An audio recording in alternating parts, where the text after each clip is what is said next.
तो hello guys, कैसे हैं आप सब। आप सभी का स्वागत है। चलो बिना किसी बकवास का एपिसोड की ओर आते हैं। तो शुरुआत वहीं से होती है जहां से पिछला एपिसोड खत्म हुआ था।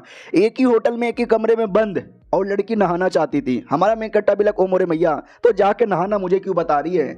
तो बाथरूम में आती है, नहाने लगती है। नहाता हुआ देखकर देख नहीं पा रहा था, लेकिन महसूस कर पा रहा था। कंट्रोल नहीं होता साले को, मन तो करता है सेक्स कर लूँ। फिर याद आ जाता है दोस्त का कि अगर उसको पता चल गया वो मुंह तोड़ देगी।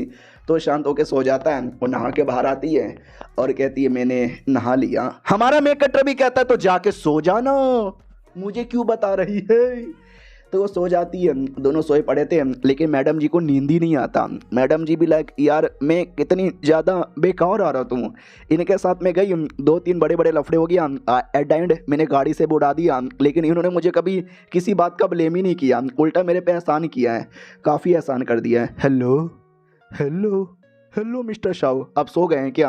अब मुझे एक बात का कंफर्म हो चुका है कि इन्होंने मेरे ऊपर बहुत ही ज़्यादा एहसान किया है। अब एहसान का बदला चुकाने की बारी मेरी है। तो हमारा मेकट्टा जग जाता है और कहता है क्या हुआ, हेलो हेलो क्यों बोले जा रही थी, और क्या हुआ कंबल में छुप के ऐसा क्यों बैठी हुई है। वो भी कहती है मैं बैठी नहीं हूँ, मैं तो आपके पास आ रही हूँ। और लिटिल उनके बीच में चुम्मा चाटी होता है। तो करते करते कहती भी है अब आपके जिस्म में और भी ठंडे क्या। हमारा मेकट्टा भी कहता नहीं, तुम्हारे जिस्म की गर्मी ने मेरे जिस्म की गर्मी निकाल दी है। हाँ दोनों ने कर लिया भाई, हो गया भाई, हो गया।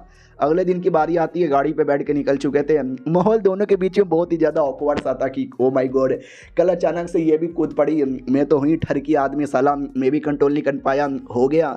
आय है लेकिन बड़ी क्यूट सी यहाँ पे लग रही थी, तुम्हारी बॉडी कुछ ज़्यादा ही फ्लेक्सिबल है। वो भी कहती छीत हूँ, आपको शर्म नहीं आती।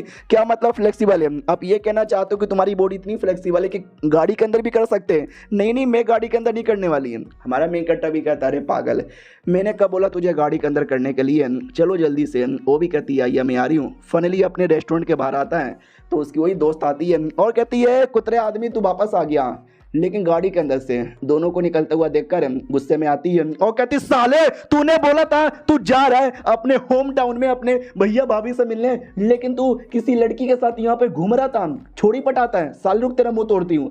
तो हमारा मेन कट्टा का मुंह तोड़ती है। तो हमारा मेन कट्टा भी उसको समझाता है कि नहीं यार ऐसा ऐसा ऐसा ऐसा ऐसा ऐसा था, मेरे साथ गई थी। वो भी कहता हाँ तो मुझे क्या फ़र्क पड़ता है, लेकिन दोनों को फ़र्क पड़ रहा था।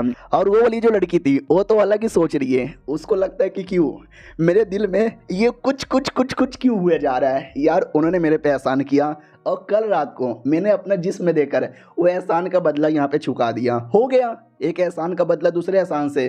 फिर भी मेरे दिल में कुछ कुछ हो रहा है, जैसे कि ये दिल खाली एहसान नहीं बल्कि और बहुत चीज़ चुकाना चाहता है। अब आते रेस्टोरेंट के अंदर जहाँ पे हमारा मेन कटर भी था मैडम जी के साथ। मैडम जी से कहता और क्या हो रहा है, वो भी कहती काम हो रहा है, तेरी तरह मैं जाके अपने भैया भाभी से मिली, यहाँ पे नहीं रही। हमारा मेन कट्टा भी कहता है अरे यार वो चल ना आप जल्दी से, हम दुकान स्टार्ट कर देते हैं। वो भी कहती कमॉन यार अभी बहुत सारी चीज़ें बाकी है, हाइजीन इंस्पेक्टर आएगा, फिर हमें खाना बनाने के लिए शेफ चाहिए, वेटर चाहिए, बॉडीगार्ड चाहिए, अबे बहुत सारे बंदे चाहिए। हमारा मेन कट्टा गाल खींचने लगता है और कहता है हाय तू तो कितनी मोटी हो गई है। वो भी कहती मोटी होगा तेरा बाप साले। उतने में 2-3 बंदे आते हैं और कहते हो कौन है बे, इस होटल का मालिक है। तो मैडम जी भी कहती वेल ऐसा कह सकते हो कि हम दोनों ही मालिक हैं। वो भी कहता तुम दोनों में से कौन है, सीधा सीधा बोलो हम दोनों। क्या हम दोनों। तो हमारा मेन कट्टा भी कहता क्यों एक होटल के 2 मालिक नहीं हो सकते, तुम्हारे यहाँ पे कुछ नया रूल है क्या। और ये आदमी कुछ ज़्यादा ही बदतमीज़ी से बात नहीं कर रहा, मुझे ऐसा लगता है ये नाटक करने आया है। हाँ तो वो नाटक करने ही आया था। कहता सुन मैं फूड इंस्पेक्टर हूँ और हाइजीन इंस्पेक्टर हूँ, तुम्हारा होटल में क्या हाइजीन महसूस हो रही है मुझे वो चेक करना है, उसी पे मैं लाइसेंस दूंगा, और लाइसेंस अगर मिला तो ही जाकर तुम अपना होटल खोल पाओगे। तो दुआ मनाओ कि लाइसेंस दे दूँ। मैडम जी भी कहती है अरे कितना बेशरम और कितना बदतमीज़ आदमी है, ये लाइसेंस भी नहीं देगा। हमारा मेन कट्टा भी कहता रुको यार अभी एक कॉल करता हूँ। तो किसी को कॉल करता है और कहता गॉप गॉप गॉप गॉप गॉप गॉप गॉप गॉप, ठीक है ओके समझ गया, ओके ओके ओके। क्या ना भाई जो जुओ फैमिली है याद है ना, जिस फैमिली से औरत बिलोंग करती है जिसने हमारे मेन कट्टा को ब्लैंक चेक दिया था, वो औरत एकदम मेरे पीछे पड़ी है हाथ धोकर। मुझे ऐसा लगता है ये जो फूड इंस्पेक्टर है ना ये भी उसी औरत ने भेजा होगा हमारी बैंड बजाने के लिए और हमारा ये होटल बंद करने के लिए। लेकिन भाई मैंने भी ठान लिया ऐसे कैसे होटल यहाँ पे बंद करने दूंगा। वो फाइनली चेक कर लेता है और कहता बेकार है जी बेकार, तुम्हारे रेस्टोरेंट के अंदर मैंने 2 चूहे, 4 मगरमच्छ, 2 छिपकली और 2 कुत्ते का बच्चा भी देखा और ये गंदी चीज़ें हैं, तो मैं तुमको लाइसेंस नहीं दूंगा। तुम्हारा दुकान चालू होने से पहले ही बंद हो गया। दोस्त भी कहती साले कुछ भी नहीं है, हम रोज साफ सफाई करवाते हैं। साले ये तू नाटक किए जा रहा है, कॉकरोच चूहा मगरमच्छ कहाँ से आएगा बे? वो भी कहता बे मुझे नहीं पता, आ गया, ये देखो तुम्हारा लाइसेंस, ये देखो तुम्हारा लाइसेंस मैं रिजेक्ट कर रहा हूँ। उतने में हमारा मेक कटर आता है और कहता है लाइसेंस रिजेक्ट करने से पहले सोच लो, शायद तुम्हारा ये जो पोजीशन है ना वो अपने पोजीशन से नीचे आ जाओगे, डिमोशन हो जाएगा तुम्हारा। वो भी कहता साले तू मुझे धमकी दे रहा है। हमारा मेक कटर भी कहता ना धमकी नहीं दे रहा, प्यार से समझा रहा हूँ। वो भी कहता प्यार से समझा रहा हूँ। साला रुक अभी रिजेक्ट मारता हूँ। रिजेक्ट है जा जा सपने में जाके अब रेस्टोरेंट यहाँ पे ओपन करना, साले बड़ा है मुझसे पंगा लेने वाला। उतने में एक बॉस आता है और कहता है क्या बे साले, हाँ उस आदमी का बॉस आता है, क्योंकि पूरे शहर का जो भी फूड हाइजीन है ना उसका डिपार्टमेंट का ये लीडर था। वो भी कहता बॉस आप क्या करने आए हो? वो भी कहता साले मैं देखने आया हूँ, मैंने सुना तो काम धंधा अच्छे से करता भी नहीं है। लेट मी सी, ओके तुम्हारे अकॉर्डिंग इसके अंदर कॉकरोच है, लेट मी सी, ये क्लियर है? वो भी क्लियर है। साले यहाँ पे तो ना कोई चूहा है, ना कोई मकोड़ा है, ना कोई कॉकरोच है, और मगरमच्छ, अबे किचन में मगरमच्छ क्या तेरा बाप लाएगा? साले यानी तूने काम काफी गड़बड़ किया था, इसके लिए मैं तुझे काम से बाहर यहाँ पे निकालता हूँ, चल निकल जाए यहाँ से। वो भी कहता हाँ बेरोजगार हो गया मैं।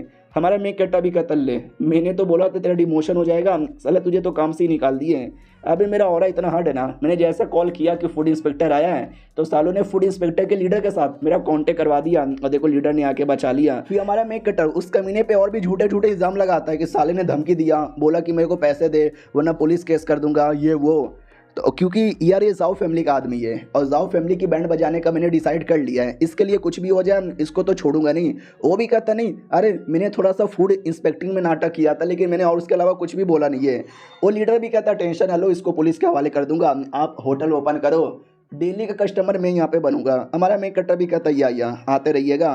फिर हमारा मेक कट्टर अपने जासूसों को बोलता है उस आदमी के बारे में पता करो, वो आदमी किसके साथ जान पहचाने। तो पता चल जाता कि वाकई में जाओ फैमिली के साथ उसकी जान पहचान थी, वो जाओ फैमिली से मिलने वाला है। और मैं आपको और डिटेल बताता हूँ, होटल गरियागंज में आइए। हमारा मेक कट्टा भी कहता ओके ठीक है। अब आते होटल गरियागंज में, जैसे वो आता है ना तो 3-4 बदतमीज लौंडे थे और एक बॉडीगार्ड था, और वो बॉडीगार्ड को देखते ही हमारा मेक कट्टा पहचान जाता है यार ये कोई बॉडीगार्ड मुझे लग नहीं रहा, ये तो मुझे कोई सोल्जर लग रहा है, क्योंकि बॉर्डर पे जो सोल्जर्स रहते हैं सुपर ट्रेन रहते हैं और ऐसे ही एकदम पोजीशन में खड़ा है जैसे कि मिलिट्री के बंदे रहते हैं। उतने वो बदतमीज लड़के जो स्मोकिंग करके अंदर जा रहे थे, तो बॉडीगार्ड भी कहता no smoking is not allow, लेकिन वो लोग उसको ठोक देते हैं और कहता साले चुप कर।